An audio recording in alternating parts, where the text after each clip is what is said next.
Adapun kami sebagai kelompok 3 akan mengangkat studi kasus atau jurnal yang berjudul Analisis Kegagalan Water Quenching pada Baja Paduan Rendah berdasarkan tegangan makroskopik.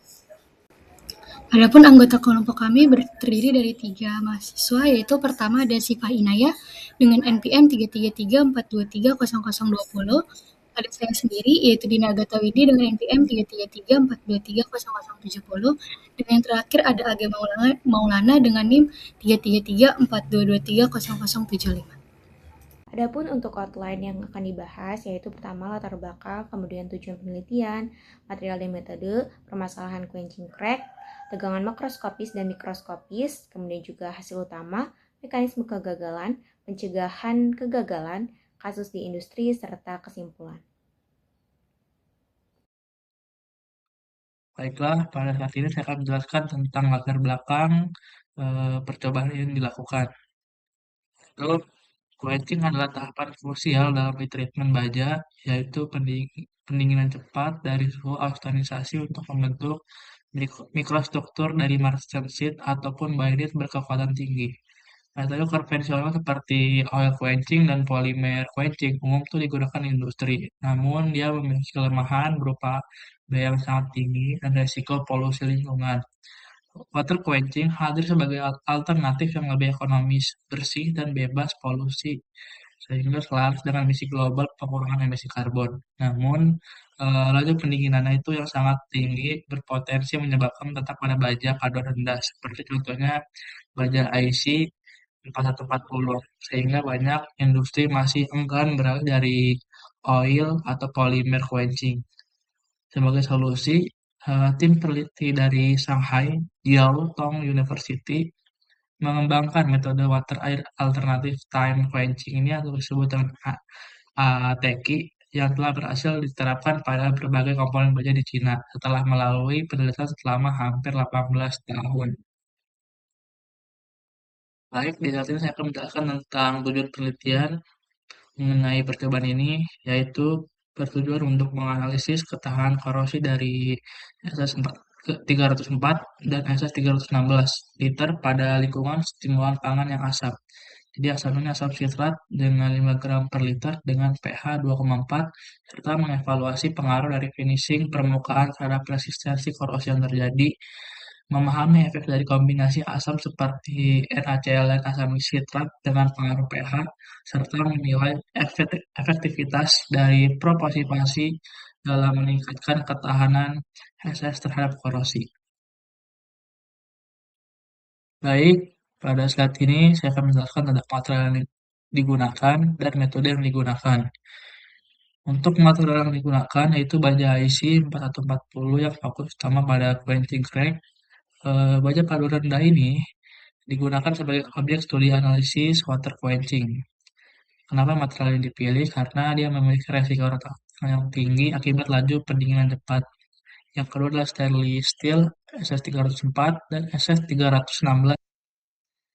Disebutkan dalam latar belakang sebagai material industri pangan yang rentan terhadap korosi di lingkungan asam dan berklorida. Selain itu, metode yang digunakan adalah finite element simulation, digunakan untuk menghitung tegangan makroskopis pada posisi retak dan menghasilkan nilai sekitar 350 megapascal. Yang kedua adalah phase field finite element digunakan untuk menganalisis tegangan mikroskopis akibat transformasi materit dan menghasilkan nilai lebih dari 800 megapiksel pada titik pertemuan antar varian bertension. Kemudian yang ketiga yaitu metode time quenching dikembangkan sebagai solusi yaitu siklus pendinginan menggunakan air dan udara secara bergantian untuk menjaga suhu material selama transformasi martensit. Permasalahan quenching crack. Yang pertama itu dipicu oleh risiko yang tinggi, itu maksudnya yaitu laju pendingin air yang sangat cepat pada baja jenis IC 4140 ini meningkatkan risiko cracking atau retak. Kemudian hambatan industrinya yaitu penggunaan air lebih ekonomis dan ramah lingkungan. Namun penggunaan air yang ramah lingkungan ini juga memiliki dampak negatif yaitu risiko retak yang belum bisa teratasi yang membatasi dari pengaplikasiannya.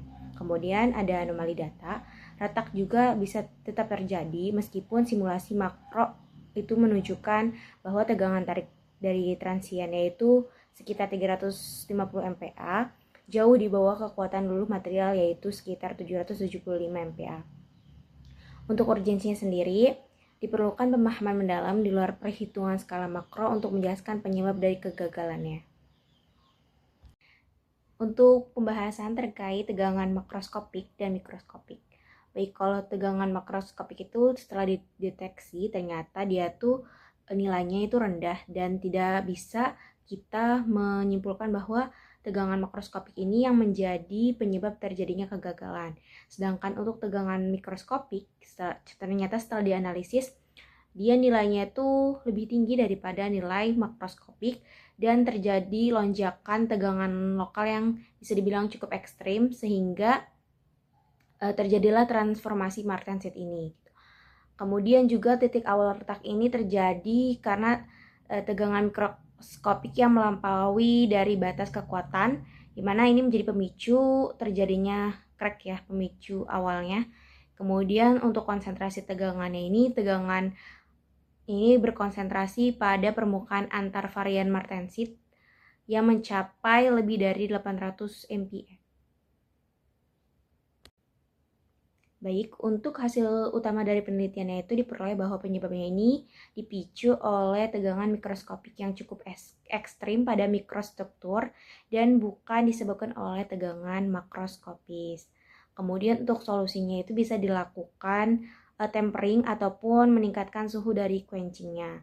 Kemudian daripada permasalahan tersebut diperoleh inovasi yaitu dengan metode alternatif time quenching, di mana di sini tuh nanti menggunakan quenchannya itu air dan udara secara bergantian, yang mana fungsinya adalah untuk mengontrol suhu dari transformasi martensitnya sendiri.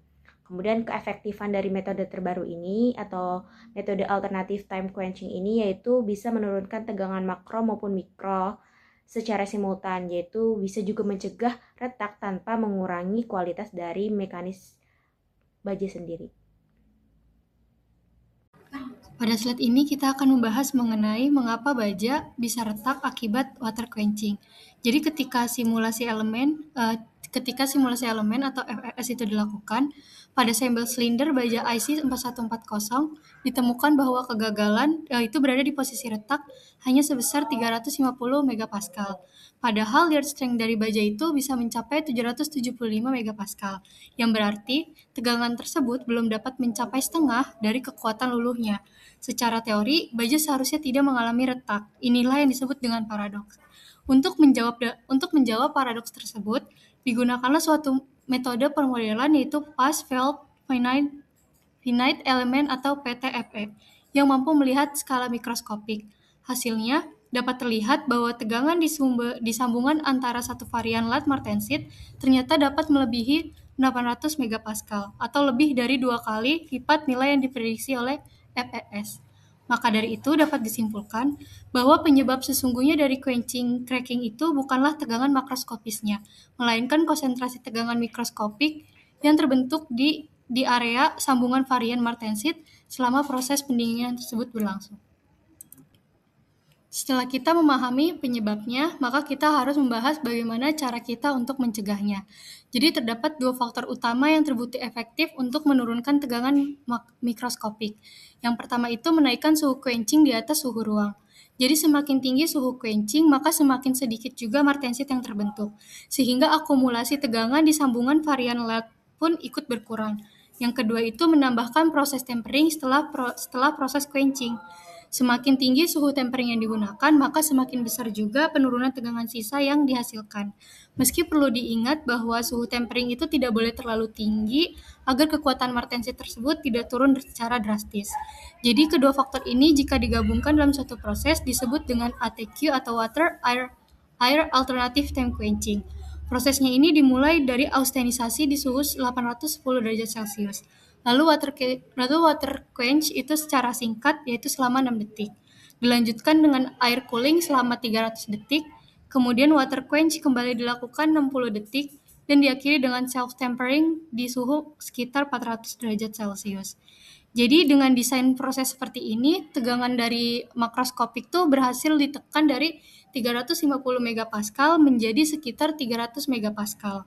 Dan secara bersamaan, tegangan mikroskopik di sambungan LED transit pun dapat menurun, sehingga resiko retak dapat dihindari tanpa perlu mengorbankan sifat mekanik baja.